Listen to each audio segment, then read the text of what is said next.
Yan, yung kay SLTV, yung pagkamatay ni Cristo sa krus, may bayad. Babayaran pala natin. Ano ba yung gagawin natin?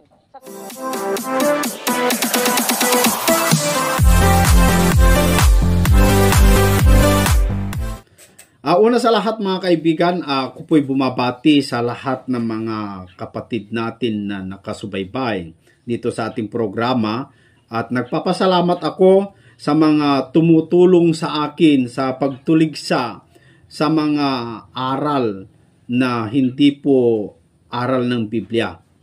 Tulad ni kapatid na Milo na laging nakasubaybay, kapatid na Romel, kapatid na Juan, kapatid na Robert, kung sino-sino pa. Ako po'y humihingi ng paumanhin kung hindi ko po kayo mapangalanan lahat. Pero alam nyo kung sino po kayo, no? Maraming salamat sa inyong lahat. Sa oras na ito, may tanong po na gusto ko pong bigyan ng pansin. Ito po ay katanungan mula sa comment section po natin. Si kapatid na Jilira, ewan ko kung tama yung pagbasa ko sa yung pangalan, ano? Pero ganito ang kanyang katanungan. Brother Esel, itanong ko lang sana, nung namatay si Kristo, di ba tinubos niya ang lahat ng kasalanan ng tao? Kasama ba si Judas na natubos? Ibig bang sabihin, absuelto si Judas? Sana may video si Brother Eli. Thanks po. Hinahanap po natin mga kaibigan kung meron pong video si kapatid na Eli tungkol po sa sinabi o tanong ng ating kaibigan, pero hindi po tayo makahanap, ano? Mga kaibigan, kung si Judas ay naligtas o hindi. Pero alam nyo mga kapatid, kung sa kaligtasan, kung tatanungin natin ang Biblia, kapatid na Jilira o anumang basa yung pangalan mo, ang pumatay ay napakalaking kasalanan po yon. Napakalaking kasalanan po yung pumatay. Pero hindi ko naman sinasabi o hinahatulan na si Judas ay hindi po naligtas. Bahala na po ang Diyos doon. Pero ang sinabi ng ating Panginoong Jesucristo dito po sa Mateo Kapitulo 5 sa versikulo 21, ganito ang sinabi ng ating Panginoong Jesucristo. Narinig ninyo na sinabi sa mga tao na sa una, huwag kang papatay. At ang sino mang pumatay ay mapapa sa panganib sa kahatulan. Datapwat, sabi ni Kristo, sinasabi ko sa inyo na ang bawat mapuot sa kanyang kapatid ay mapapas sa panganib sa kahatulan. At ang sino mang magsabi sa kanyang kapatid, raka, ay mapapas sa panganib sa Sanhedrin. At ang sino mang magsabi, ulol ka, ay mapapas sa panganib sa impyerno ng apoy. May batas po kahit tayo mga kaibigan na yung tinatawag na attempted murder o yung pinag-iisipan mo pa lang na talagang patayin ang kapatid mo, sa Diyos po yon, yung hatol ng Diyos yon, pagpatay na, manganganib ka na sa impyerno ng apoy. Ibig sabihin, hindi ka maliligtas kung yung puso mo punong-puno ng galit at iniisip mo na talagang pagplanuhan mong patayin yung kapatid mo o yung kapitbahay mo, kahit hindi mo pa siya pinatay, para sa hatol ng Diyos yon, pagpatay na. Pagpatay na, kapatid. Ang pagpatay para sa Diyos, nung panahon ni Moises, pagpatayin mo yung tao at nakita ka, hahatulan ka sa batas ni Moises, sa batas gobyerno ng Israel. Pero sa batas ng Kristiyano, kahit hindi mo pa pinatay, kung pinag-isipan mo lang ng masama at gusto mong patayin, pagpatay na para sa Diyos yun, kapatid. Si Judas, hindi po ibang tao ang kanyang pinatay. Ang kanyang pinatay mismo yung kanyang sarili. yung pagwikaan mo, yung gawan mo ng masama ang ibang tao, bawal sa Diyos, yun pa kayang sarili mong katawan. Ang batas, mga kaibigan, para sa taong nakakaalam ng kautusan. Ibig sabihin, kung alam mo yung kautusan at ito'y napailalim ka sa kautusan, nakatali ka sa kautusan. Kasi yung kautusan para sa mga taong nakakaalam na. Basahin natin sa Roma Kapitulo 7 sa versikulo 1. Ganito po ang sinasabi ng Apostol Pablo. O hindi ba ganinyo nalalaman, mga kapatid? Sapagkat nagsasalita ako sa mga taong nakakaalam ng kautusan, na ang kautusan ay naghahari sa tao samantalang siya'y nabubuhay. Ibig sabihin, mga kaibigan, yung batas, yung kautusan, ang hinahatulan niya, yung nakapailalim doon sa kautusan. Si Judas, mga kaibigan, ay naging alagad eh. Ibig sabihin, nagpailalim siya sa kautusan ni Kristo. Nagpailalim siya sa batas ni Kristo. So sakop siya sa batas ni Kristo na kahit pag-isipan mo lang yung kapatid mo na patayin, pagpatay na para sa Diyos. Pero ganun pa man, ayaw kong hatulan na si Judas ay hindi naligtas. Pero mas lalong ayaw kong hatulan na si Judas dahil komo naging alagad ni Kristo ay absuelto sa kasalanan. Hindi po, no? Ngayon, ang tanong ng ating kaibigan ay, di ba si Kristo namatay para tubusin ang kasalanan ng lahat ng mga tao? So, ibig sabihin, pati si Judas ay nasali doon sa pagkatubos. Alam mo kapatid na Jilira, kung Jilira man ang basa sa pangalan mo, hindi lang si Judas, kundi ang pagkatubos ng ating kasalanan. Pero hindi ibig sabihin ligtas ka na kahit hindi ka na sumampalataya. Kailangan sasakay ka kay Kristo. Na ibig sabihin sumampalataya ka kay Kristo, sampalatayanan mo yung kanyang turo, kanyang aral para magkaroon ka ng pananampalataya na yan ang susi ng kaligtasan. Mga kapatid, para magkaroon ka. Kasi dito po sa Efeso, Kapitulo 2, sa versikulo 8, ganito ang sinasabi ni Apostol Pablo para ang tao ay maligtas. Sapagkat sa biyaya kayo'y nangaligtas sa pamamagitan ng pananampalataya. At ito'y hindi sa inyong sarili, ito'y kaloob ng Diyos. Mga kababayan.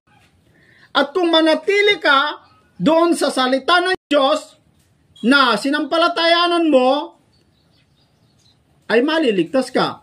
Pero kung nakasakay ka doon sa daong, tumalon ka, siyempre malulunod ka. Mga kapatid, hindi po maliligtas. Kaya nga sabi dito sa John chapter 3, sa verse 16, ganito po ang sinasabi ng sumulat sa Juan.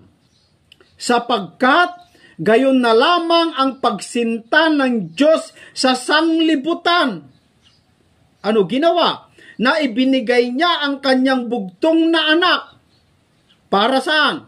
Upang ang sino man, ibig sabihin hindi lahat, kung sino lang, upang sino man ang kanya'y sumampalataya ay wag mamatay, kundi magkaroon ng buhay na walang hanggan. So, si Kristo kabayaran ng lahat ng mga kasalanan. Parang sasakyan siya na kung sino man ang sasakay doon sa daong na ginawa ni Noe, ibig sabihin, ang Diyos nagpagawa kay Noe ng daong para sa kaligtasan ng lahat ng mga tao doon sa baha na magaganap. Para hindi po sila malunod.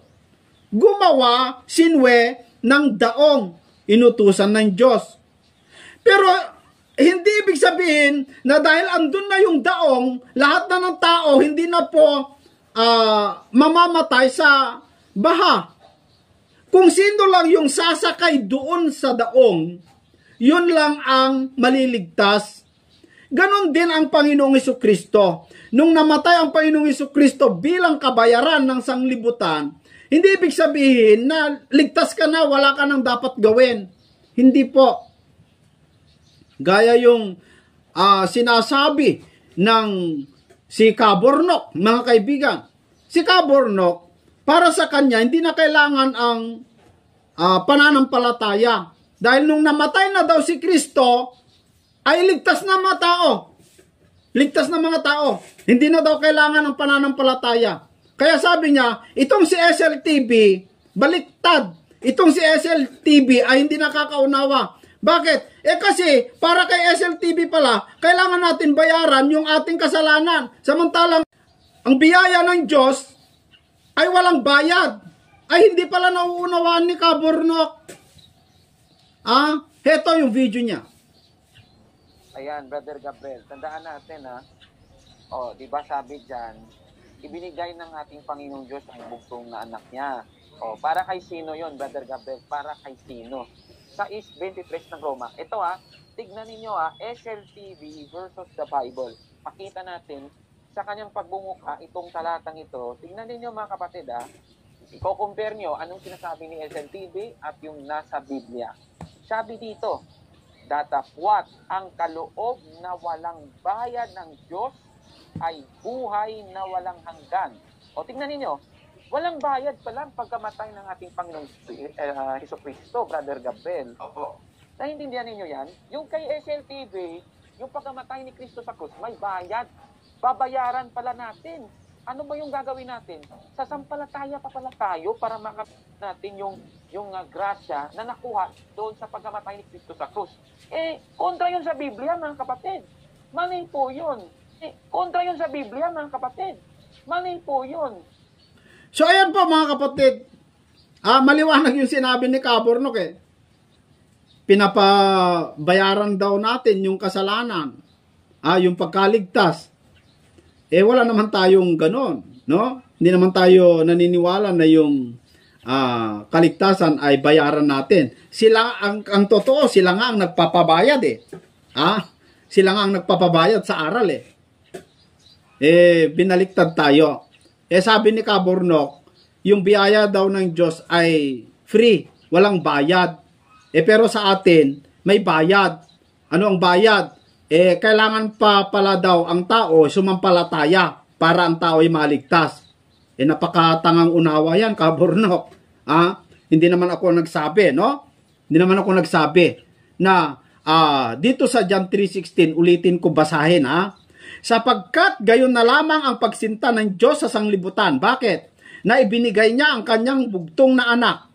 Upang, ito, Cabornok, pakinggan mo. Upang ang sino man sa kanya ay sumampalataya ay huwag mamatay, kundi magkaroon ng buhay na walang hanggan. Kung sino man yung sasakay doon sa daong, hindi malulunod. Pero kung hindi ka sasakay, malunod ka. Kaya nga, 8 lang ang naligtas mga kaibigan. Ngayon, ang Panginoong Hesukristo, siya yung biyaya ng Diyos, free yun. Free, libre, walang bayad. Walang bayad. Pero nung namatay sa cross, gaya ng sinabi ni Cabornok, ay ligtas na mga tao. Mali po. Namatay si Kristo doon sa cross bilang kabayaran ng ating kasalanan. Pero hindi ibig sabihin, ligtas ka na kahit hindi ka na sumampalataya. Kailangan sasakay ka kay Kristo. Na ibig sabihin, sumampalataya ka kay Kristo, sampalatayanan mo yung kanyang turo, kanyang aral, para magkaroon ka ng pananampalataya na yan ang susi ng kaligtasan, mga kapatid. Para magkaroon ka. Kasi dito po sa Efeso Kapitulo 2 sa versikulo 8, ganito ang sinasabi ni Apostol Pablo para ang tao ay maligtas. Sapagkat sa biyaya kayo'y nangaligtas sa pamamagitan ng pananampalataya. At ito'y hindi sa inyong sarili, ito'y kaloob ng Diyos, mga kababayan. At kung manatili ka doon sa salita ng Diyos na sinampalatayanan mo, ay maliligtas ka. Pero kung nakasakay ka doon sa daong, tumalon ka, siyempre malulunod ka. Kailangan huwag kang tumalon. Gaya ng pananampalataya mo kay Kristo, kung sumampalataya ka, maliligtas ka. 100%. Ang kaligtasan mo ay talagang tuloy-tuloy. 100% ligtas ka. Pero kung tumalon ka, maliligtas ka ba? Gaya ng pag-aral ng OSAS, mga kababayan, na kahit ano daw gagawin mo, basta tinanggap mo si Kristo, kahit anong gagawin mo, ligtas ka pa rin. Ay mali po. Kasi maliwanag yung sinabi ni Apostol Pablo sa unang Korinto Kapitulo 15 sa versikulo 1, ganito ang ating mababasa hanggang sa 2. Ngayon, ipinatatalas ko sa inyo mga kapatid, ang ebanghelyo na sa inyo'y aking ipinangaral, na inyo namang tinanggap, na siya naman ninyong pinananatilihan, sa pamamagitan naman nito'y, yung ebanghelyo, ligtas kayo. Kung matyaga ninyong iingatan ang salitang ipinangaral ko sa inyo, maliban na kung kayo'y nagsisisampalataya ng walang kabuluhan. Kung tatalon ka, hindi ka na maliligtas. Si Judas, kapatid, si Judas, nakasakay na nga kay Kristo, tumalon pa. Ikaw na magsabi kung ligtas si Judas o hindi. Kasi si Judas sumampalataya kay Kristo. Pero dahil nasilaw sa kayamanan, nasilaw sa salapi, mga kaibigan, pinagkanulo na si Kristo na simbolo ng kanyang pagtalon doon po sa aral ni Kristo. Nakasakay na nga kay Kristo, tumalon pa. Ikaw na magsabi kung ligtas si Judas o hindi. Ayaw kong hatulan yon, mga kababayan. Kung ako lang tanungin mo, sana lang ligtas na si Judas. Pero wala naman tayong karapatan sabihin yon. Kasi napakalinaw po ang sinabi ng Panginoong Jesucristo. Ang sino man, mag-isip lang, mag-isip ka lang. Kahit sa batas natin, mag-isip ka lang, napapatayin mo ang kapatid mo. Pagpatay na yun si Judas hindi lang si Kristo ang pinatay niya kasi siya yung nagkanulo Ibig sabihin siya yung naging daan para si Kristo ay mahuli o mapatay, parang ganon. Maliban doon, napatawad sana kasi nagsisi siya Kaya lang ang problema, dinagdagan pa niya ang kasalanan niya. Ano pa ginawa niya? Nagbigti. Pinatay niya ang kanyang sarili. So, ikaw na kapatid, ang magpasya kung si Judas ay absuelto sa kanyang kasalanan. Pero para sa akin, lahat ng mga tao ay binigyan ng Diyos ng pagkakataon para maligtas. Dahil yun po ang kalooban ng Ama. Yun po ang dahilan kung bakit inutusan niya ang ating Panginoong Jesucristo. Para ang ating Panginoong Jesucristo ay gawin yung kalooban ng Ama. Kalooban ng nagsugo sa Kanya. Basahin natin dito po sa libro ng Juan, Kapitulo 6, sa versikulo 38, ganito ang sabi ng Panginoong Hesus. Sapagkat bumaba akong mula sa langit upang hindi upang gawin ko ang aking sariling kalooban, kundi ang kalooban ng nagsugo sa akin.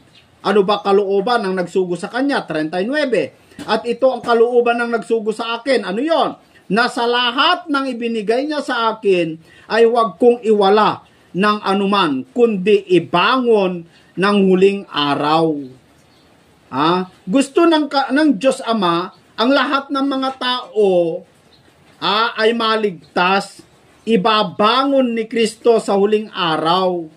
Kaya ang ibig ng Diyos, ang lahat ng mga tao ay maligtas. Ayon dito po sa unang Timoteo, Kapitulo 2, sa versikulo 4, sabi dito, na siyang may ibig ang Diyos Ama, na ang lahat ng mga tao ay mga ligtas at mga kaalam ng katotohanan sa papanong paraan, sa pamamagitan ng ating Panginoong Jesucristo, na inutusan niya upang magkatawang tao, upang yung kanyang katawang tao, yun po yung mamagitan sa Diyos at sa tao. Yung kanyang laman, yung kanyang katawang tao. Pero hindi ibig sabihin taong tao siya, mga kapatid, sapagkat may isang Diyos at may isang tagapamagitan sa Diyos at sa mga tao. Sino? Ang taong si Kristo Jesus. Bakit tao? Ba't sana sabi niyong Diyos? Kasi nagkatawang tao hindi naman yung kanyang pagka-Diyos ang namagitan sa Diyos at sa tao. Alin? Yung kanyang katawang tao.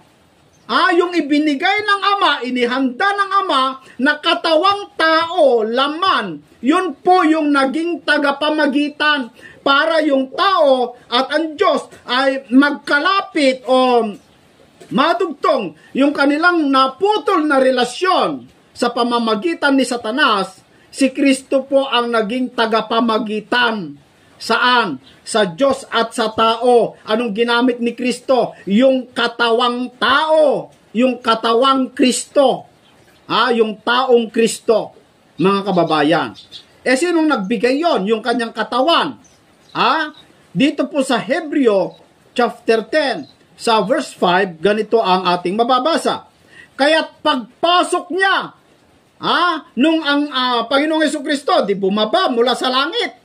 Nanggaling sa langit Hindi dati tao nanggaling sa langit. O bumaba ngayon, bumaba, galing sa langit. At pagpasok niya, sabi dito sa Hebreo, sa sanglibutan ay sinasabi, hain at handog ay hindi mo ibig. Ngunit, isang katawan ang sa akin ay inihanda mo. Naghanda ng Ama ng katawang tao para pagpasok ni Kristo mula sa langit, bumaba, mayroon siyang tahanan na katawang tao, na yung katawang tao na yon, yun po yung naging tagapamagitan sa Diyos at sa tao, sa pamamagitan ng pagkahandog niya sa kanyang sarili, doon sa cross, para ang lahat ng tao ay maligtas. Pero hindi ibig sabihin, ang tao, nung namatay na si Kristo, absuelto na lahat. Hindi, kailangan mo pa rin sumampalataya. Kailangan mo pa rin manampalataya sa ating Panginoong Jesucristo o sumakay para maligtas ka sa impyerno ng apoy. Yan po ang masasagot ko, kapatid na Jilira, sa iyong katanungan na kung tinubos tayo ng Panginoong Jesucristo, ibig bang sabihin si Judas ay absuelto? Ikaw na magpasya sa pamamagitan ng aking paliwanag, kapatid. Maraming salamat po sa inyong lahat. Nawa po ang tao ay makaalam ng katotohanan, at yung mga hindi pa po nakapag-subscribe, mga kaibigan, inaanyayahan ko po kayo na mag-subscribe sa ating munting channel para mas marami pa po kayong unawaan tungkol po sa kaligtasan. Hanggang sa susunod po, mga kapatid, maraming salamat po sa inyong lahat.